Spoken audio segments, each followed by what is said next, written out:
What up, sports fans? Waxon Wednesday. Jake Waxman, Tyler Level. Let two guys talk sports. Let's do this. All right. Today it's gonna be a unique Waxon Wednesday, or a special one, if you will, or maybe not even that special. But today it's gonna be one subject and one subject only. But we're gonna talk about it in depth, like ways to solve a particular problem that we're about to talk about.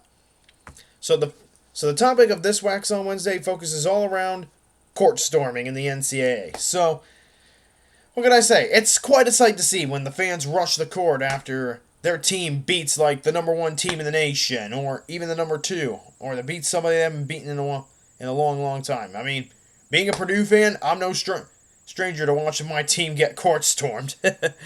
No question about that. And I'm sure Purdue fans are no strangers to watching their team get court stormed on the road. Huh?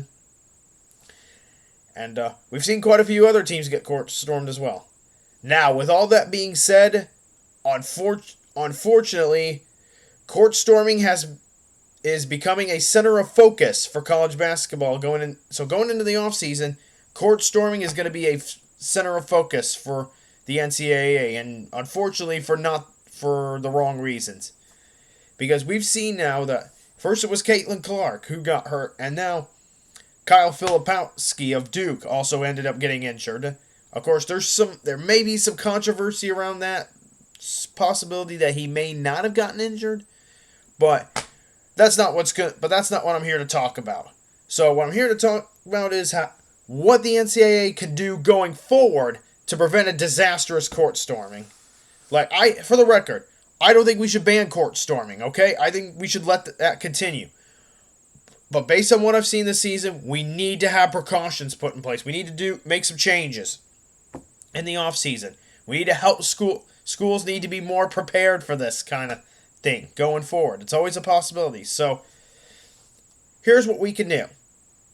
So first point. You want to make court storming better? Let the players and the coaches leave the sidelines before the whole storming begins. All right. Now, for the record, I've stormed the football. I can't say I've stormed a basketball stadium, but I've stormed a football field after a high school football game, which Lakeland beat Milford. But we did it in such a safe manner where no one got hurt. But get back up. But when you think about basketball, courts are much smaller than football fields. All right, so it's much harder to get off the court. So especially because of how smaller it is, and so it gets more crowded, especially when everybody just crowds on, the crowd's building, all that stuff, So we need to let players evacuate the court, or leave the court. Both home and away should be allowed to leave before, and I mean before, the whole thing begins, all right? Let them leave, and then let the students storm the court, all right?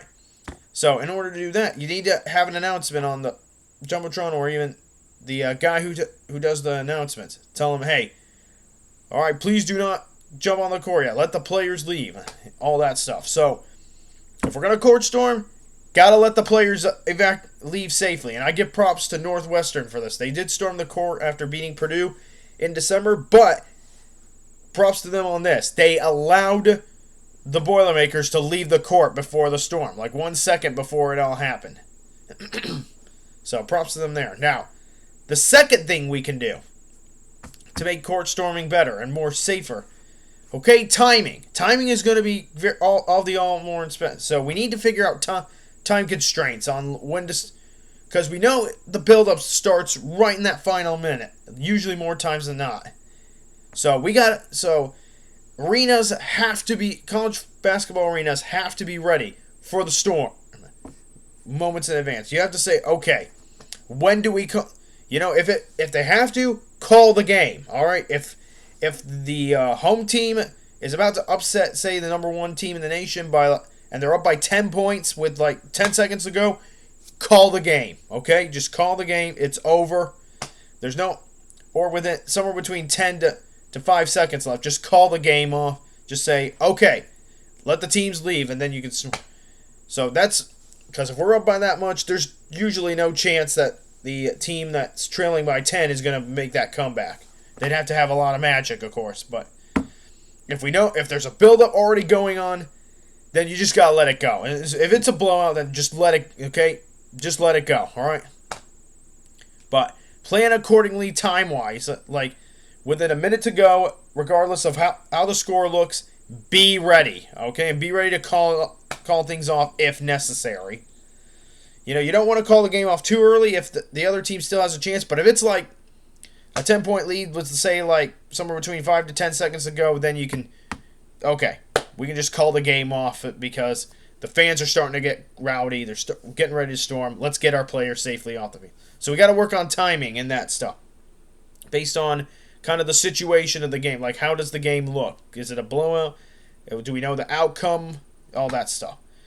And then finally, okay, we got to have stricter security measures, okay? Not just, guys in like yellow shirts and that stuff going all around the sidelines to watch the fans and that stuff.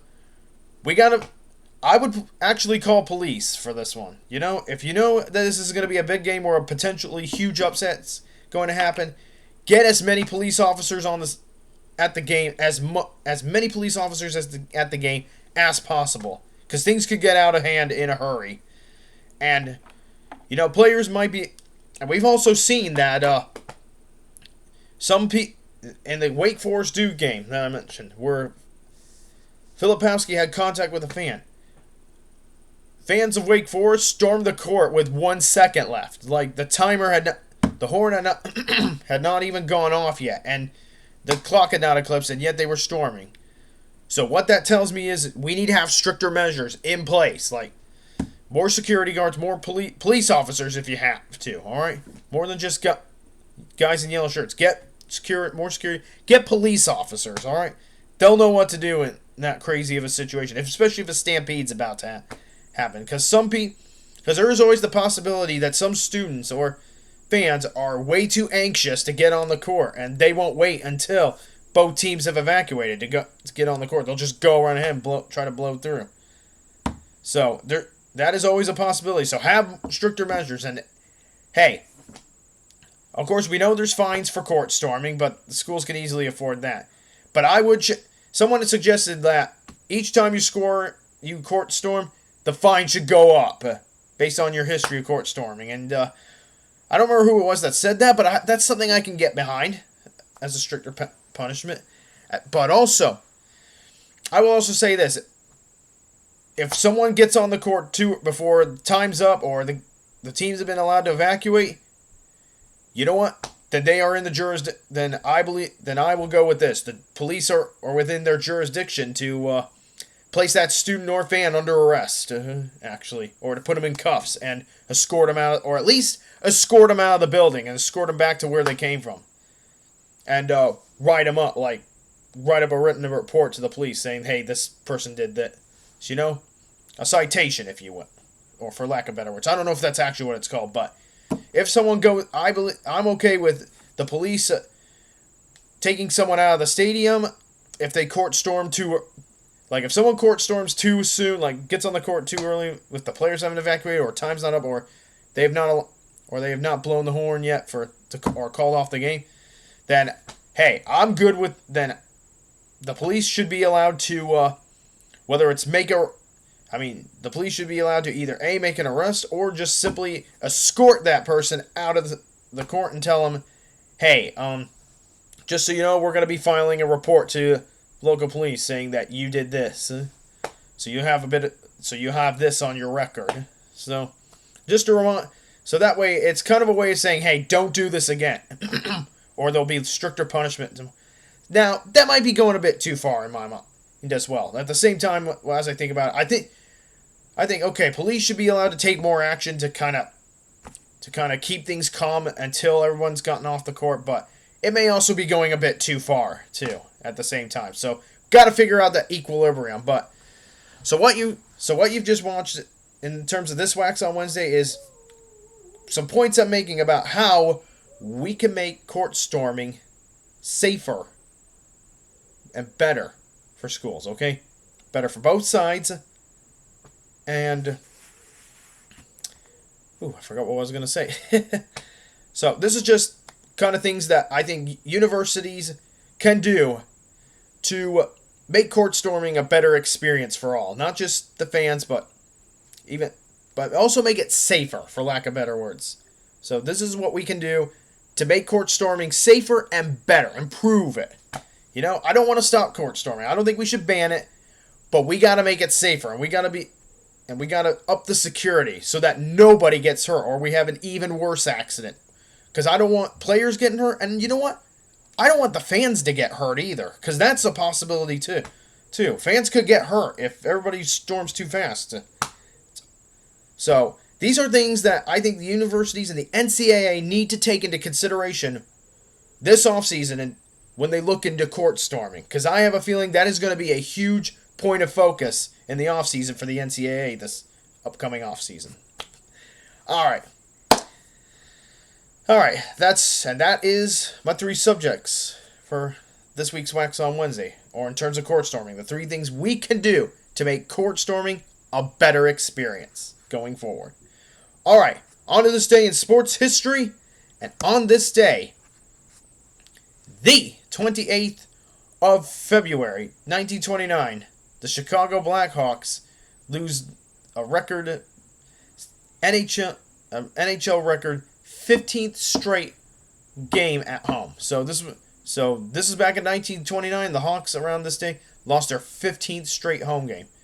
So I will say this: you thought the Hawks were bad now? Ooh, they were really bad in the original 6 days, and that's something that fans like myself are well aware of. All right, that's all I got for this week's Waxon Wednesday. Thank you all for watching, and Jake Waxman from Two Guys Talk Sports signing off.